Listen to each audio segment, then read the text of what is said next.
On November 23rd, 1998, I had an experience that truly changed my life. Now, it doesn't matter if you believe my experience. What matters is that you check out what the Word of God has to say about hell and avoid it just the same. This was not a near-death experience. This was actually an out-of-body experience that would be classified as a vision in the Bible. In 2 Corinthians 12:2, Paul, when he was caught up into heaven in a vision, he said whether in the body or out of the body, he didn't know. Well, the Lord showed me that I left my body. Now, my wife and I attended a prayer meeting every Sunday night. We came home from this prayer meeting, went to bed like any other normal night. Now, I had never studied the topic of hell at this point. I have never gone to dark movies. I've never drank. I've never taken drugs. And I never had a vision before. And I got up at 3 o'clock in the morning just to get a glass of water. And suddenly I was pulled out of my body, like being drawn up out of your body.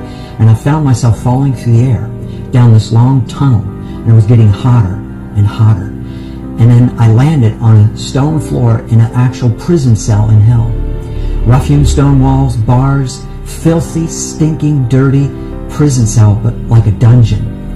And I wondered, how did I get here? Why am I here? I was fully awake and cognizant.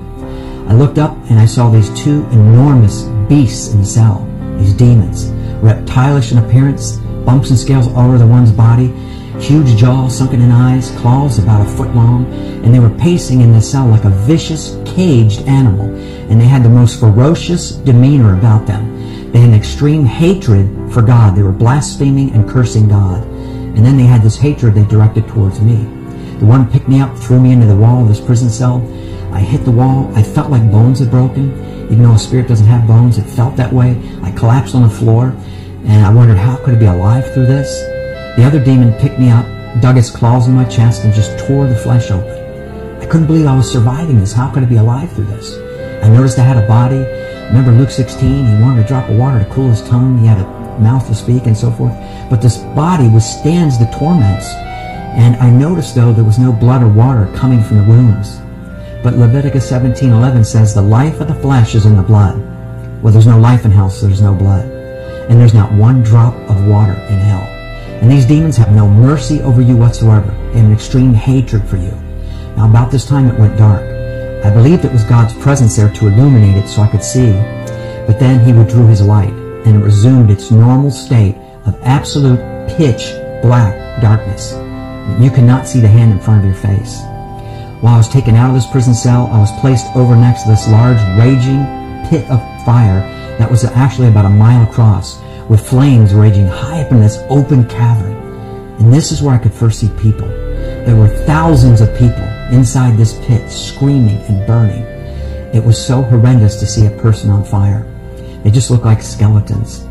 And the screams were so loud and deafening, you want to get away from the screams, but you can't. Now, I understood I was down deep in the earth.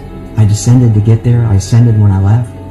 And I understood there were different levels of torment and degrees of punishment. But there is no tolerable, comfortable level in hell. Any area is far worse than you can imagine.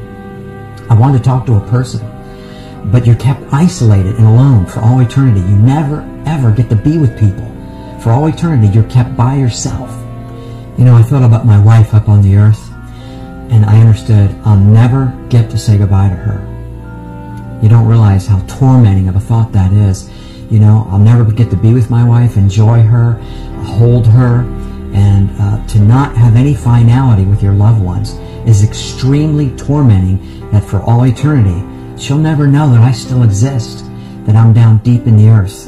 You know, death does not mean cease to exist. Death means separation from God. You still exist. And I just missed her so much. I wanted to be with her so much.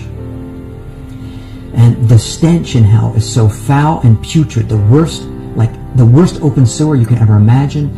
And the demons themselves have a disgusting foul odor to them, and the smell of burning sulfur. So you have to fight for even the tiniest bit of oxygen. You don't ever get to go to sleep. You're completely exhausted, and you never, ever get to go to sleep. You're hungry, you never get to eat. You're thirsty. Remember the rich man in Luke 16 wanted one drop of water to cool his tongue. Well, you never get that drop of water. The fear level that you experience in hell is so far beyond anything you can imagine, and I know something about fear. I was attacked by a 10-foot tiger shark, pulled down under the water. Well, that fear that I felt at that moment paled in comparison to what you feel in hell. I saw maggots crawling all over everything, and snakes. demons that were only 2 and 3 feet tall. Some were larger, twisted, deformed, grotesque.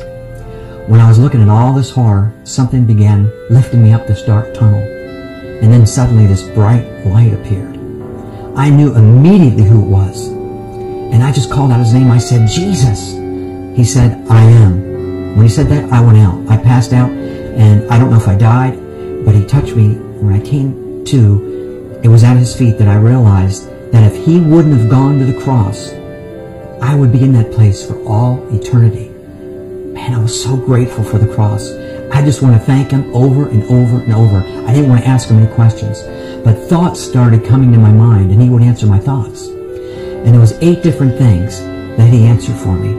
But I'm just going to share 2 of them with you. One is, I thought, Lord, why did you send me to this horrible place? He said, because many people did not believe hell is real.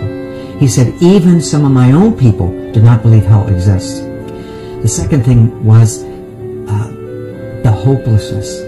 You see, God blocked it from my mind that I was a Christian. He hid that fact from me. Many scriptures in the Bible that point that out, but he hid it from me for this reason. You see, if I was there as a Christian, which I was, but I didn't realize, I would have known, praise God, he's getting me out of here. But as an unsaved person, he wanted me to experience what they feel. Hopelessness. And you don't know what it's like to be absolutely hopeless. For all eternity, you understand you're never, ever going to get out of this place. There's not going to be anybody come rescue you. You'll never get out. That's the worst part of hell. Understanding you're never going to get out. You know, the most important aspect of this vision that Jesus shared with me was a piece of his heart. He allowed me to feel a little bit of what he feels. The anguish he feels for a soul going into hell. The great love he has for people. It was so overwhelming I couldn't even bear to stand to feel even a piece of it. But Ephesians 3:19 said, his love passes knowledge. But the reason hell is so horrible is because it's a place absent from God's goodness and his attributes. You know, all good comes from God, James 1:17 states. And he withdrew his goodness because it was prepared for the devil and his angels, not for man. But if man rejects Jesus, there is no other place for him to go. Please hear me. You do not want to experience hell for even 1 minute, much less than an eternity. But 1 second after you die, it'll be too late. You will not get a second chance. Because God loves us, he gives us a free will to choose. Please investigate the scriptures for yourself so you can find the truth and avoid this place at all